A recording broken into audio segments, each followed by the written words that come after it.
अब आते हैं आज की कहानी के ऊपर। ऐसे कई लोग होते हैं जिनका दुनिया में कोई नहीं होता। जैसे क्राइम की दुनिया में कई बार मैंने देखा है, जो लोग अपने गांव घर से दूर किसी अजनबी शहर में नौकरी के लिए पहुंचते हैं, अकेले हैं, इधर उधर रहते हैं, कहीं काम कर लिया, कहीं सो लिया। जब ऐसे लोगों का कत्ल होता है या फिर इनके साथ कुछ गलत होता है तो वो चीजें बड़ी हाईलाइट नहीं होती है और पुलिस भी उसको तफ्तीश ढंग से नहीं कर पाती है। अगर आप एग्जाम्पल के तौर पे जो सीरियल किलर है उठाएं आप, चाहे वो बियरमैन हो, स्टोन मैन हो, तो ये भी उन लोगों को निशाना बनाते थे जो रात को सड़क पर फुटपाथ पे सोया करते थे। और वो सारे अननोन लोग थे, उनका ना पता ना मालूम कहाँ रहते हैं, कहाँ से आए। तो ऐसे केसेस को सॉल्व करना बड़ा मुश्किल काम होता है। ये मैं इसलिए कह रहा हूं कि आज की कहानी में कहीं ना कहीं ये एक चीज आएगी। अंकित नाम का एक लड़का, दिल्ली के करीब यूपी के बागपत का रहने वाला, अच्छे परिवार से, पढ़ाई लिखाई का शौक था। लखनऊ यूनिवर्सिटी के भीमराव अंबेडकर कॉलेज से वो पीएचडी कर रहा था, यानी कि अब, और उसने अपना वो सब कुछ सबमिट भी कर दिया था पीएचडी का। तो डॉक्टर अंकित वो हो जाता, अंकित चौधरी।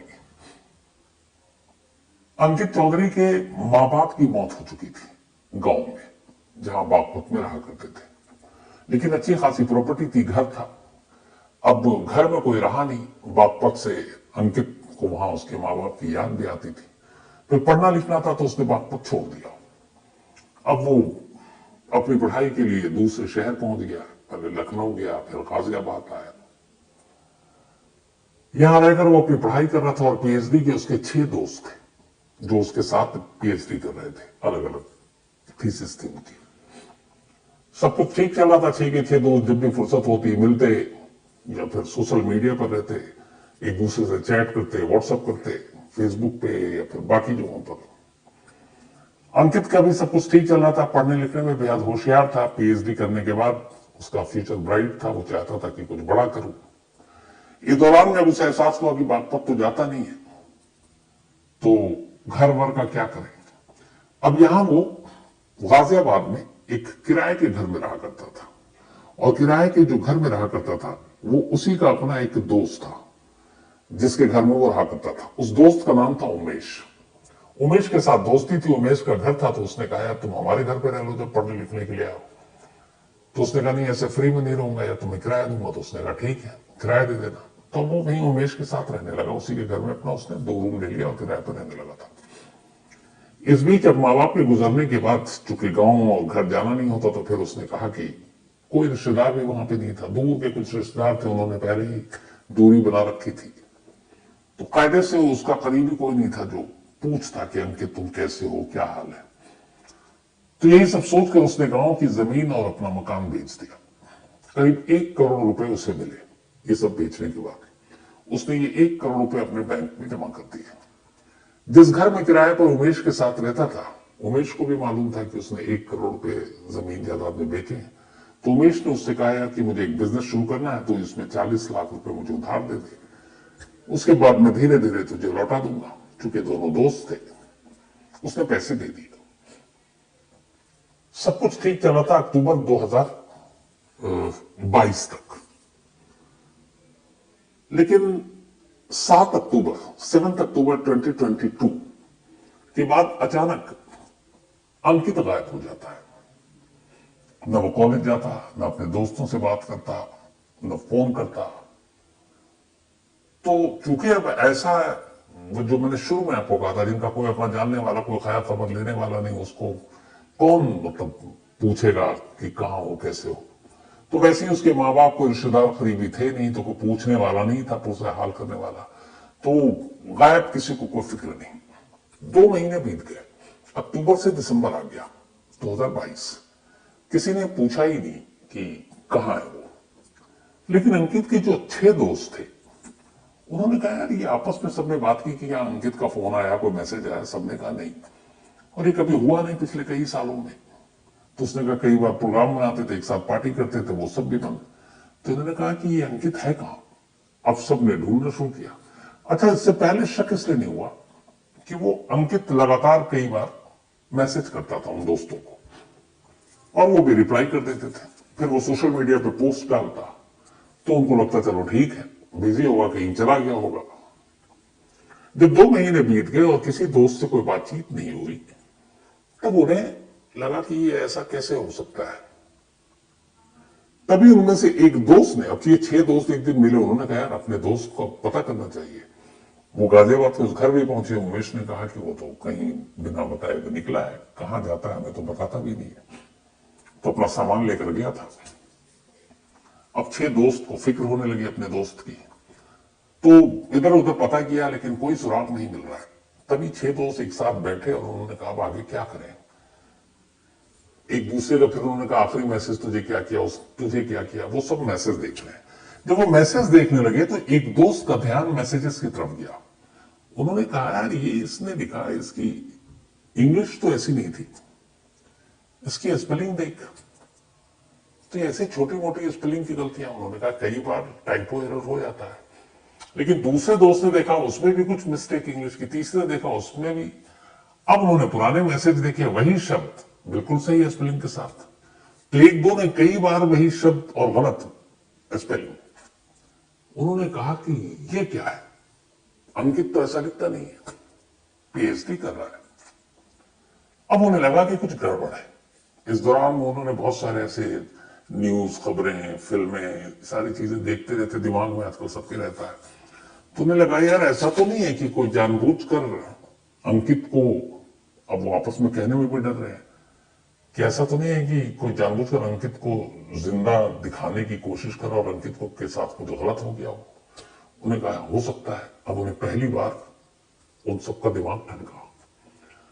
उन्होंने कहा कुछ करना पड़ेगा। अब ये 6 के 6 दोस्त बाग पर जाते हैं। बाग पर जाकर पता करते हैं कि यहाँ कोई अंकित आया कभी, तो बताते नहीं जो आस पड़ोस के लोग थे। उन्होंने कहा कि कुछ वक्त पहले उसने अपना जमीन बेच दिया। फिर पता करते हैं कितने पैसे, पता चला 1 करोड़। अब उन्हें और डर लगता है कि 1 करोड़ उसके पास, उसके साथ कुछ गलत तो नहीं हो गया। अब वो हर तरफ ढूंढ लेते हैं, जब कहीं नहीं पता चलता, रिश्तेदारों से, पड़ोसियों से, वो वापस आते हैं और पुलिस स्टेशन में कंप्लेंट लिखा देते हैं कि हमारा एक दोस्त है जो गायब है।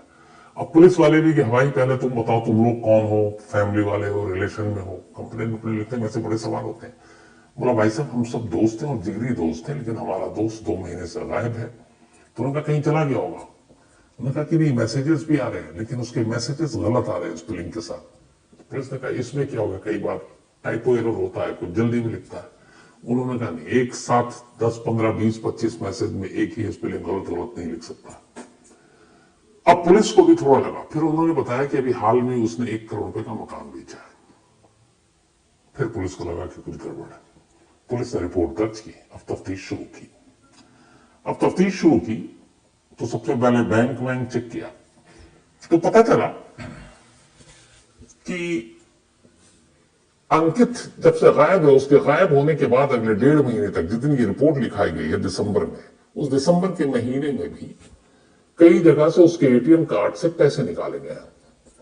और जब वो लोकेशन ढूंढा गया तो पता चला कि जहां जहां एटीएम रुड़की से निकाले गए, देहरादून से निकाले गए, गाजियाबाद से निकाले गए, और इन सब जगह पर जहां जहां जिस एटीएम से पैसे निकाले उस जगह पर अंकित के ही मोबाइल का लोकेशन भी है। तो पुलिस ने कहा यार अंकित कहीं घूम रहा है, देखो देहरादून, कभी यहां पैसे निकाल रहा है, उसके मोबाइल भी उसके साथ है, लोकेशन मैच कर रहा है जहां जहां एटीएम यूज हुआ है। लेकिन फिर ये हुआ कि ऐसा कैसे हो सकता है, आप पता कीजिए, एटीएम में कैमरा भी होता है। तो जब पुलिस वालों ने कहा ठीक है, मोबाइल का लोकेशन तो दिख रहा है, एटीएम का कैमरा भी चेक करते हैं। अब जब कैमरा चेक किया तो एक बड़ी अजीब चीज दिखाई दी। वो ये कि हर जगह कैमरे पर सामने वाले ने मास्क पहन रखा है। अब 2022 दिसंबर, लगभग कोरोना खत्म हो चुका था, आम लोग मास्क पहन नहीं रहे। लेकिन पुलिस को लगा कि हो सकता है कुछ लोग हैं भी ख्याल रखते हैं अपना। लेकिन फिर हुलिया देखा, दोस्तों ने कहा कि ये तो है नहीं। अब पुलिस को डाउट हुआ। पुलिस ने अब जांच शुरू की, सारे बैंक देखे, बहुत सारे पैसे निकल चुके। फिर पुलिस ने कहा कि कहीं ना कहीं इसमें पैसा इन्वॉल्व है। तब शुरुआत कहां से करें?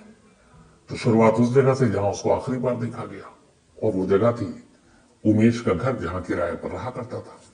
अब पुलिस उमेश के घर पहुंची और उससे पूछताछ की। उसने वही कहानी बताई जो उसके दोस्तों को बताई लेकिन उमेश से पूछताछ के दौरान पुलिस को लगा कि ये थोड़ा सा नर्वस है, कुछ घबराया हुआ है। पुलिस की थोड़ी कई बार सिक्स काम भी करती है। तभी पुलिस ने फिर तलाशी ली। जब तलाशी ली तो उमेश के उस घर में, जिस घर के अंदर 2 कमरों के किराए पर लेकर रह रहा था अंकित, वहां की तलाशी फॉरेंसिक टीम को ले जाया गया। तो घर तो साफ था, लेकिन फॉरेंसिक टीम, भाई ये जो नंगी आंखों से दिखाई नहीं देती, वो लोग देख लेते हैं। वहां कुछ खून के धब्बे मिले। अब पुलिस का माथा ठंडा। पुलिस ने इसके बाद उमेश को उठाया और अब तसल्ली से, बहुत प्यार से उससे पूछताछ की, पुलिस अंदाज में। जब पुलिस अंदाज में पूछताछ की तो उमेश ज्यादा देर तक सह नहीं पाया और टूट गया। फिर इसके बाद उसने कहानी सुनाई। कहानी यह थी कि उमेश, देखिए 2 दोस्त कैसे अलग अलग होते हैं। 6 दोस्त जो अपने दोस्त की चिंता में लगातार इधर उधर भटक रहे हैं, जिन्होंने रिपोर्ट लिखाई पुलिस में, और एक उमेश भी दोस्त है। जब उसे पता चला कि अंकित ने अपना घर 1 करोड़ रुपए में बेचा और उसके बैंक में पैसे हैं, तो पहले तो उसने 40 लाख रुपए उधार लिए, और वो दोस्त इतना अच्छा कि अंकित ने उसे पैसे दे दिए। लेकिन फिर उसके मन में लालच आया। उसे लगा कि 40 लाख दे तो लिए, लौटाना पड़ेगा, न लौटाऊं ऐसा क्या करूं, और बाकी के जो 60 लाख है वो भी अगर मैं ले लूं तो फिर क्या ही बात है। इसी के बाद अब उसने प्लान करना शुरू किया कि अगर अंकित को रास्ते से हटा दो तो 1 करोड़ अपने। ये जो उमेश था, ये एक ऑर्थोपेडिक, हड्डियों के डॉक्टर के यहां काम करता था, प्लास्टर काटने का और बाकी भी चीजें कर देता था पेशेंट के साथ। तो प्लास्टर जो कटता है वो हमेशा आरी से कटता है। वो आरी का यूज होता था, तो ये मास्टर हो गया था आरी चलाने का। तो इसने अब तय किया कि वो उमेश को रास्ते से हटाएगा। 7 अक्टूबर 2022, 7 अक्टूबर 2022 अंकित घर आया। उमेश उसके कमरे में गया, उससे बातचीत की, फिर उसको जूस पिलाया, और जूस पिलाने के दौरान उसने जूस में नशीली दवाएं डाल दी, और इस तरीके से वो बेहोश हो गया। उसने आरी निकाली, उसका गला काटा, फिर उसके 2 टुकड़े और किए, पूरे जिस्म के 3 टुकड़े किए, और वो टुकड़े उसी कमरे में पड़े रहना दिया। अक्टूबर का महीना था, इतनी गर्मी भी नहीं थी। इसके बाद नेक्स्ट डे आया पॉलिथीन लेकर। अब उसने तय किया कि इन टुकड़ों को फेंकना है, लेकिन ऐसे फेंकना है कि पुलिस टुकड़ों को समेटने में और टुकड़ों की शिनाख्त करने में उलझी रहे। इसीलिए उसने इन 3 टुकड़ों को अलग अलग फेंका। इसने पॉलिथीन में भरकर जो पहला टुकड़ा फेंका, वो एक जगह है यहाँ पे, गंग नहर, जब आप देहरादून की तरफ जाते हैं, दासना मसूरी, वहां पर है, तो उसने वहां फेंका। इसके बाद एक इसने फेंका, वहीं पास में नहर है, और तीसरा एक पेरिफेरल एक्सप्रेसवे बना है, ये बिल्कुल अपोजिट, जब आप इधर से आते हैं आगरा की तरफ से, तो वहां पर है। एक ही दिन में अपने एक दोस्त की गाड़ी ली, तीनों टुकड़ों को अलग अलग रखा, और फिर एक इधर फेंक रहा, एक नॉर्थ में, एक साउथ में, एक ईस्ट में, और कम से कम हर जगह जो फेंका उसने 20-25 किलोमीटर की दूरी रखी। सब कुछ फेंक कर ये लौट आया। अब उसे ये मालूम था कि अगर मैं अंकित को मार देता हूं तो इसका पूछने वाला कोई नहीं, माँ बाप मर चुके हैं, रिश्तेदार कोई पूछते नहीं है। बस वहां एक गलती की उसने, उसे ये नहीं पता था कि उसके 6 बहुत अच्छे दोस्त हैं जो उसका हालचाल पूछते हैं, और ये दोस्ती इनकी अच्छी इसलिए थी कि उन दोस्तों को भी पता था कि अंकित यतीम है, उसके माँ बाप नहीं है। तो जब भी कोई फेस्टिवल, कोई और ऐसा मौका आता, बर्थडे पार्टी या कुछ भी त्योहार पे, तो वो हर दोस्त बारी बारी से अंकित को अपने घर ले जाता। और अंकित भी इतना संस्कारी था कि जब वो घर जाता तो अपने दोस्तों के, न सिर्फ माँ बाप के पैर छूता, बल्कि अगर कोई बीमार है तो उनके माँ समझकर उनके पैर तक दबाना शुरू कर देता। तो उसके 6 के 6 दोस्त, उन दोस्त के घर वाले जो माँ बाप, वो भी उसको अपने बच्चे की तरह प्यार करते थे। तो ये दोस्ती इतनी गहरी थी। लेकिन यहां पे उमेश भूल गया। वो एक फिल्म थी ना, वो 3 इडियट्स, जिसमें होता है कि आमिर खान एक जगह कहता है कि 3 लोग आएंगे मुझे ढूंढने के लिए। तो कुछ कुछ वैसा ही था कि उमेश भूल गया, लेकिन कि शायद 6 लोग उसे ढूंढने आएंगे, और उन 6 लोगों ने ढूंढना शुरू किया, और ये वही मार खा गया। तो अलग अलग जगहों पे लाश फेंकी। उसके बाद अब उसका एटीएम, फोन सब उसी के पास था। अब उसने क्या किया कि अपने एक दोस्त को और इसमें शामिल किया। आसपास से जितने पैसे इसने निकालता, पर डे 40,000 रुपए के हिसाब से पैसे निकालता। लेकिन अब हर दिन आसपास से निकालने में ये होता कि कल को केस खुल गया तो फिर पकड़े जाएंगे। तो उसने कहा कि पुलिस को उलझाने के लिए कल को कोई केस खुले भी तो ये दिखाएं कि वो कहीं खुद अपनी मर्जी से घूम रहा है। तो कभी देहरादून, कभी ऋषिकेश, कभी गंगनहर, कभी सहारनपुर, कहीं हरिद्वार। तो उसने अपने एक दोस्त को बुलाया, उसने कहा सुन तुझे पैसे चाहिए, मैं तुझे पैसे दूंगा, सिर्फ तुझे इतना काम करना है, एक एटीएम दे रहा हूं और एक फोन दे रहा हूं, इस एटीएम को तू ले जा, पर इस एटीएम का यूज तू अलग अलग शहरों में करेगा और जब जब तू एटीएम से पैसे निकालेगा इस मोबाइल को तभी तू ऑन करेगा और जब पैसे निकाल ले उसके बाद इसको स्विच ऑफ कर देना। उसका मकसद यह था, वो बारीकी जानता था कि पुलिस कैसे ट्रेस करती है।